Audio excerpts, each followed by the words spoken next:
Hello and welcome to the Philippines. I wanted to show you some of these sunny skies. So nice to see. During the last couple of months, 3 months, we've actually had more cloud cover than average. Average based upon my 6 years experience here in the Philippines, Cebu City. I have made 3 trips here over the course of those 6 years, spending most of that time in Cebu City. I have taken a trip over to Bacolod, Negros, Dumaguete, Iloilo City, Bohol, Siquijor, a couple other places.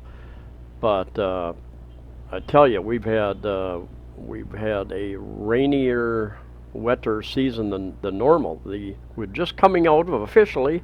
We're coming out of our southwest monsoons, and going to be coming into our northeast, so we're going to start getting more easterly winds, and that brings cooler, drier air from a lot of times from Siberia, from China, from the north anyway. The southwest winds were bringing us more from the warmer seas in the southwest, more clouds, more precipitation. Although we have had 2 droughts that have lasted to our wet monsoon. 2015, when I first came here, we were in a drought. 2019, there was a drought. Created some water problems in wells. Some places, people had to get up middle of night to go fill their containers with water. There'd be a water truck that would come into their part of the city.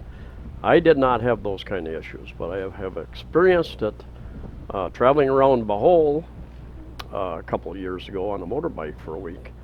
Going to stay at a resort, and they said, well, we don't have any water, and so that was a bit of an issue, only bottled water. Now I'm going to transition into this ride from we went over to the knife maker shop, Arizona turquoise shop, I've done a video about that, and maybe I'll put a link to it at the very end of this video. And we were over there looking at some jewelry. They make some really good, nice turquoise jewelry, as well as knives. They were producing some of the swords for the PNP graduation ceremonies. I believe they were manufacturing over 200 swords for that, I believe. And so we're leaving. This is in Mandaue City, and we got a cab.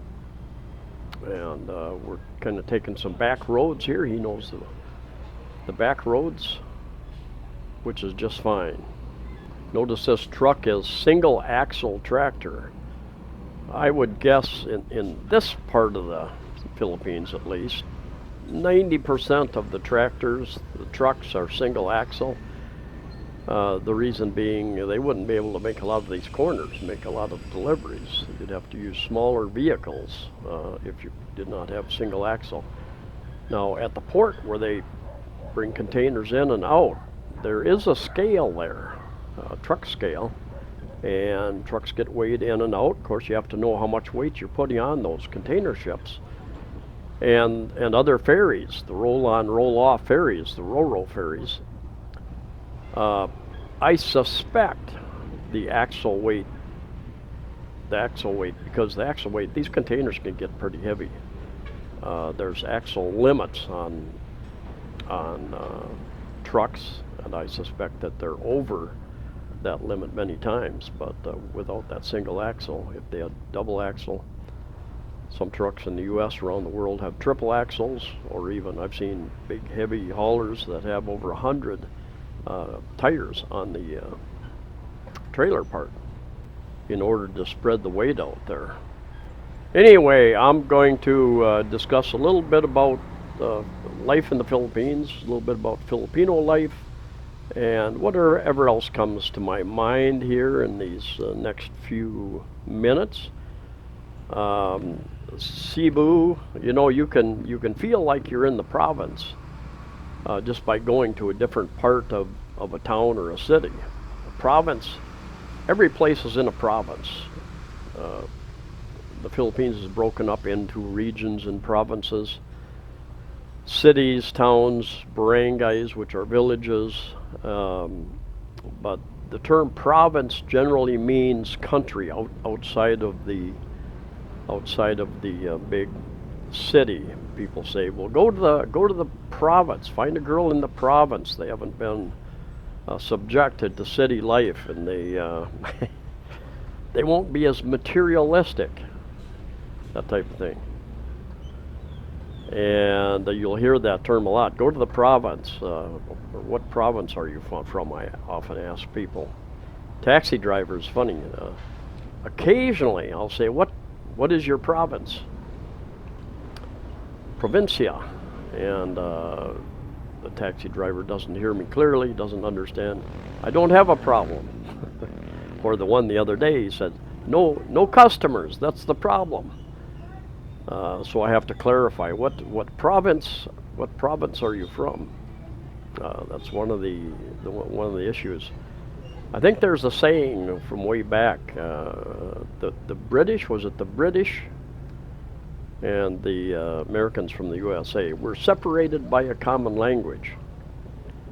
The accents, the terms that we use, the slang that we use, much different. Here also, there's you will hear the English different, and I often talk for a while. I was hearing that often when I first came here. Go someplace and for a while, sir, and it means wait for a while. I need to leave. I need to do something. I'll come back to you shortly. Very traffic is a term you will often hear. I do anyway. I believe these buildings up here, this is Mandawi. It has been suggested to me a number of times that I shouldn't be finishing up with some major holding my camera out the window the way I do. And this guy sees the camera, wants to say hello. I start getting my directions a little mixed up when I take a taxi around these. And I get that often, like I'm going back because it would be relatively easy for a motorbike to come along and grab that. Now, I do keep a really tight grip on that, but it is possible somebody could rip it out of my hand. Paint. Hope that doesn't happen one day. Several different places, several of their malls. Notice the clouds in the sky. That's how many of our days have been for the last 2 to 3 months. Not all, but many of them. You might get a little bit of sun during the day, but then it'll cloud up. You might, many days we would get rain either at the night, sometime during the day, rain for 20, 30, 40 minutes, and then it would be done. It might rain a second time. And the term monsoon, when I hear the term monsoon, I think of torrential rain all day, all night, flooding. And my experience is that it's not that way here. Although there have been a few days where it's rained off and on, harder, lighter, off and on for a whole day. Very, very rare here, and there's actually 4 different climate types here, and depending upon where you live. And maybe I'll put a link to that video as well at the very end of this one. But the monsoons here it means we have the southwest winds, we have the northeast winds. Sometimes they come from the east and the west as well. Just depends upon what island you're on. But it affects how many clouds you have, how much rain you get.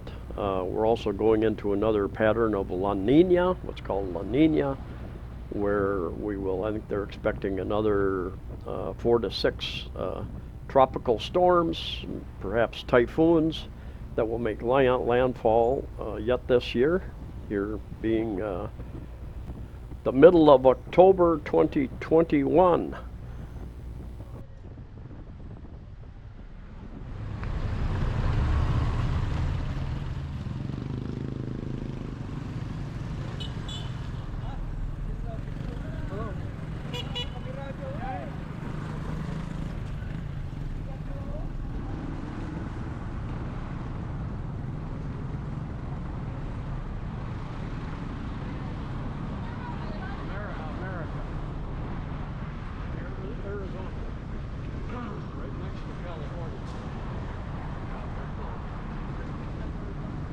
you will see that there are many, many more, thousands and thousands of more bicycles out on the roads these days.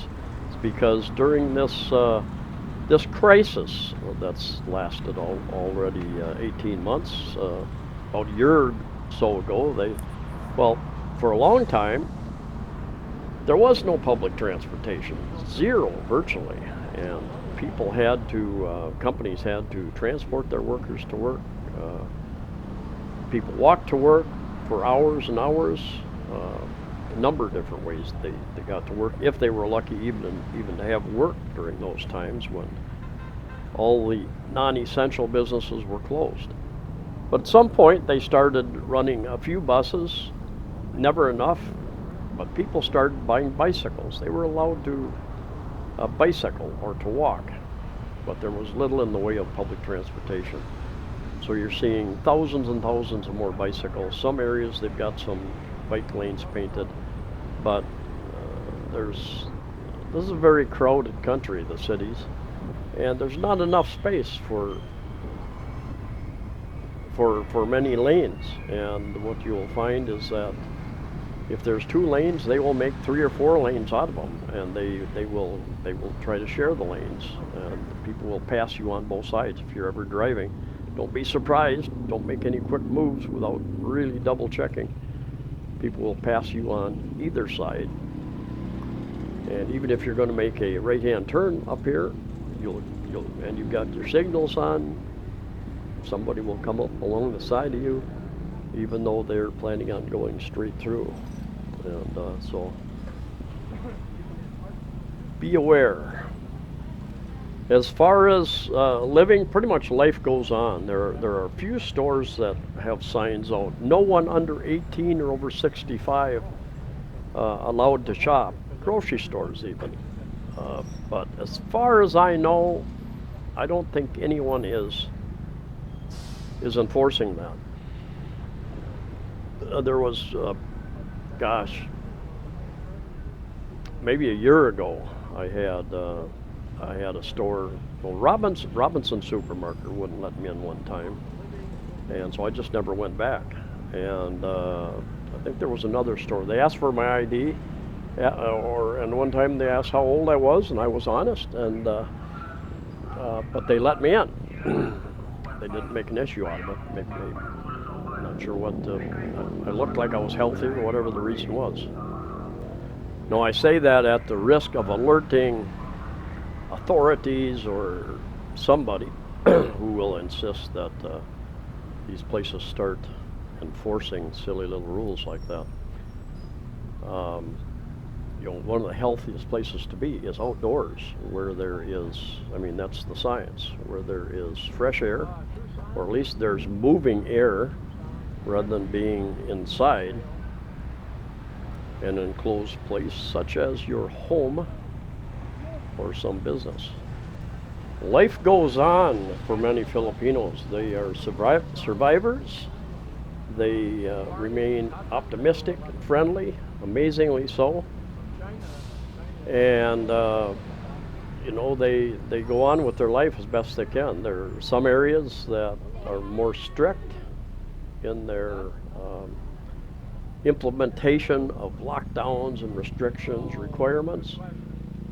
There are some places that are more lenient. I think once you get out of the bigger cities, a lot of the police and such probably know a lot of the people in the areas, the provinces, and they're related to many of those people. They understand that they have to survive, they have to make a living, and such is life in the Philippines. There are some areas that are under stricter, even a street. They might lock down one street because they find a certain number of cases there.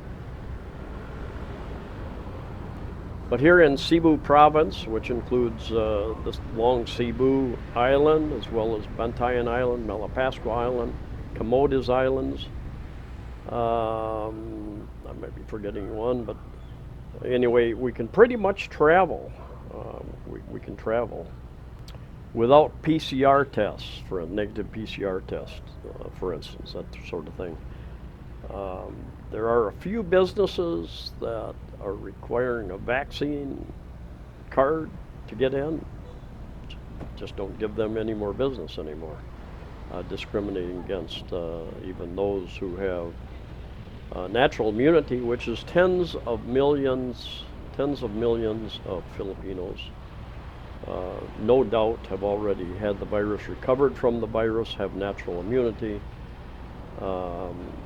Studies show oftentimes more than the vaccines that are out there. So